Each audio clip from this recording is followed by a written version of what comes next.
നമസ്കാരം. ഇന്ത്യൻ വിദേശകാര്യമന്ത്രി എസ് ജയശങ്കറും ഖത്തർ പ്രധാനമന്ത്രി Mohammed bin Abdulrahman bin Jassim Al ഥാനിയുമായി നിർണായക ചർച്ചകൾക്ക് തുടക്കം.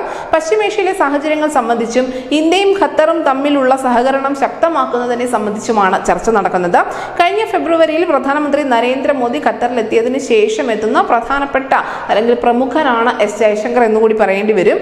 GCCയിലെ കൊച്ചു രാജ്യമാണ് ഖത്തർ എങ്കിൽ പോലും അവിടെ 8 ലക്ഷത്തോളം ഇന്ത്യക്കാരാണ് ജോലി ചെയ്യുന്നത്. മാത്രമല്ല ഇന്ത്യയുമായി കോടികളുടെ വ്യാപാര ബന്ധം കൂടി ഖത്തറിനുണ്ട്. ഈ ബന്ധം ഊട്ടി ഉറപ്പിക്കുന്നതിന് വേണ്ടിയും സഹകരണം മെച്ചപ്പെടുത്തുന്നതിന് വേണ്ടിയുമാണ് ഈ സന്ദർശനം ഇപ്പോൾ ഉണ്ടായിരിക്കുന്നത്. അതിനോടൊപ്പം തന്നെ മറ്റൊരു പ്രധാനപ്പെട്ട വിഷയം കൂടിയുണ്ട്. ഖത്തറിൽ നിന്നും ഇനിയും ജയിൽ മോചിതനാകാത്ത നാവിക ഉദ്യോഗസ്ഥന്റെ വിഷയവും ചർച്ചയാകുന്നുണ്ട്. ചാരവൃത്തി കേസിൽ 8 ഇന്ത്യൻ മുൻ നാവികരെ ഖത്തർ പിടികൂടിയിരുന്നു. ഇവർക്ക് ഖത്തർ കോടതി വധശിക്ഷ വിധിച്ചത് വലിയ വിവാദമാവുകയും ചെയ്തിരുന്നു. പിന്നീട് നടന്ന നിരന്തര ചർച്ചകളുടെ ഭാഗമായി ഇവർക്ക് ശിക്ഷ ജീവപര്യന്തമാക്കി ചുരുക്കുകയായിരുന്നു. അമീർ Sheikh Tamim bin Hamad Al താനിയുടെ പ്രത്യേക നിർദ്ദേശപ്രകാരം പിന്നീട് ഇവരെ വിട്ടയക്കാനും ഖത്തർ തീരുമാനിച്ചിരുന്നു.